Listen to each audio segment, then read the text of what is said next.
This is a Yonex AS30. And this is the brand new Yonex Crosswind 70.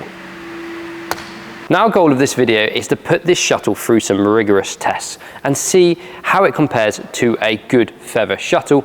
But first, let's quickly talk about what this shuttle is actually made of. Let's start with a bit they haven't changed from a normal feather shuttle, and that's this cork base. It is 100% cork, and it does feel exactly the same as your typical Yonex shuttle. So let's go and talk about the stems of the feathers. These are actually a hybrid composite of carbon and graphite, and they're actually in a greyish black colour, which adds quite a nice aesthetic to this shuttle. So the goal of these stems, unlike your typical plastic shuttle, is firstly, it's going to increase its durability. Secondly, it's making the shuttle a lot more rigid, so it doesn't squish like a plastic shuttle does and holds this lovely shape. And finally, the feathers. Now, these are made of a porous nylon wing structure, and they've got this lovely chevron hole design through it, looking very, very much like a typical feather and very unlike your standard plastic shuttle. So how does the feel and look compare to the Yonex AS30? Now, in comparison, the Crosswind 70 is marginally smaller than the AS30. And for those of you that like ruffling up the feathers before you're about to serve, there's obviously no need anymore, as they're not going to be moving. And there is no doubt when you are going to serve with the new Crosswind 70, it has a very different feel to holding that typical feather shuttle. So before we start putting it through some tests, let's have a little hit and see how it feels.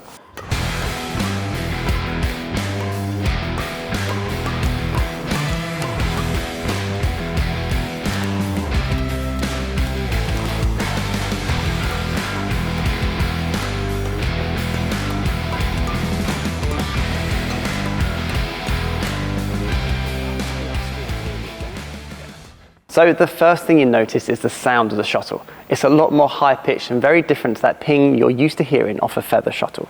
But if we look at the flight of the shuttle, we have to say it's very similar to what you're used to with a feather shuttle. It maintained its line of flight extremely well, and the speed was very consistent throughout the shots. But what happens when we start to play around the net? Difficult, isn't it? Yeah. I think also, I don't know whether it's harder to read where the cork is. Yeah. To watch. I don't know whether it's because it's the black stem or something. I don't think you can see it as much, but I don't think it levels out as much either. It kind of almost stays tumbling a lot. Yeah, dancing a lot. So that, like, it's just so hard. You're having to counter the spin. Yeah. Slicing plastic shuttles has often been very difficult.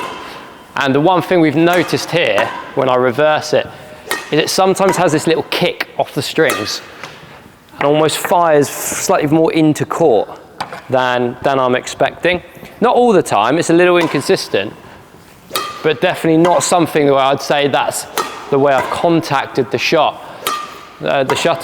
So it's definitely slightly different, the way it comes off for that reverse slice in particular. Now, something else we've been playing around with is quite simply hitting the shuttles up in the air. Now, what's quite clear with the AS30 is as it reaches its peak, it has a small turn as it's on its way back down.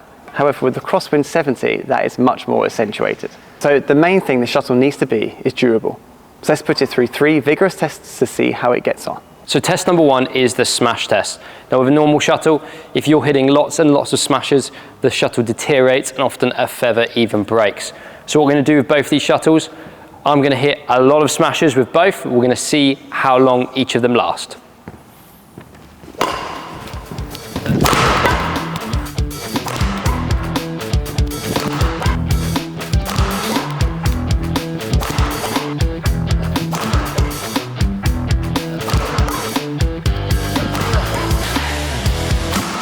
So I've ended up hitting 20 smashes with both of these. Hard smashes as well. Now, what have we noticed? Well, so let's start with the AS30. Bit of ruffling of the feathers, but overall it's held its shape. Feathers look in pretty good condition. It's a shuttle you'd carry on using.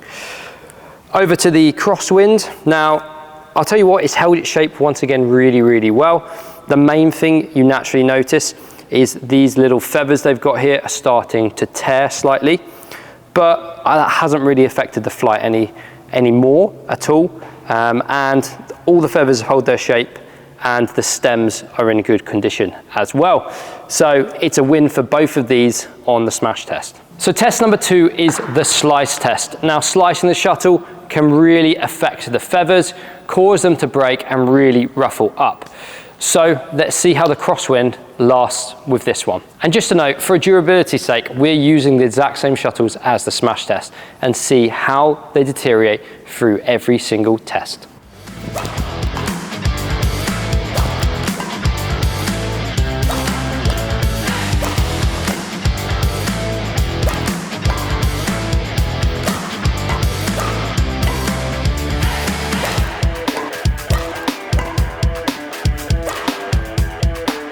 So that's 20 slices completed on both shuttles, and the results are quite dramatic. Starting with the Crosswind, it's in pretty good condition, I must admit. There's a few little cuts and tears more, but it's still held in nice shape. It flew pretty well, and that's worth pointing out, the slicing on this shuttle is actually really quite good. But the AS30, as you can see, it's seen better days. We've lost 2 feathers there, another one on the way out. Slowed down dramatically, the feathers started flying off. It really got affected by the slicing. And realistically, after about 6 slices, we would have had to change this shuttle. It wasn't usable anymore, whereas the Crosswind kept on going. And test number 3 is the Mishit test. Now, these shuttles, yes, they're gonna last if you're hitting that shuttle out the middle of the racket consistently, but it's the mishits that destroy shuttles. So me and Dean are gonna spend the next 5 minutes hitting the shuttle back to each other, purposely mishitting it, and see how well these last. Starting with the same Crosswind 70 shuttle.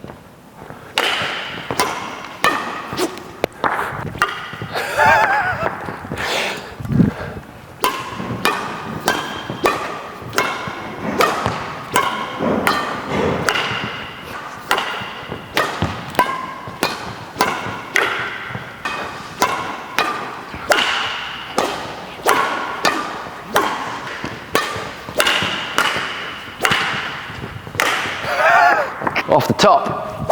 There we go.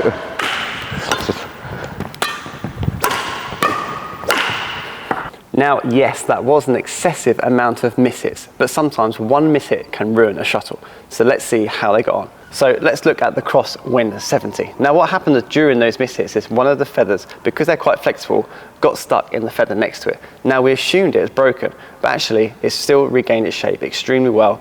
Obviously, there are a little bits some wear, but still flies perfectly fine. Now, if we look at the AS30, that also did a pretty good job, bearing in mind the amount of mishits, but you can see that there has been a little bit of a feather break here at the top, but probably not enough wear in there to warrant changing that for a new shuttle. So we've tested how the Crosswind flies, and we've put it through 3 vigorous tests to see its durability.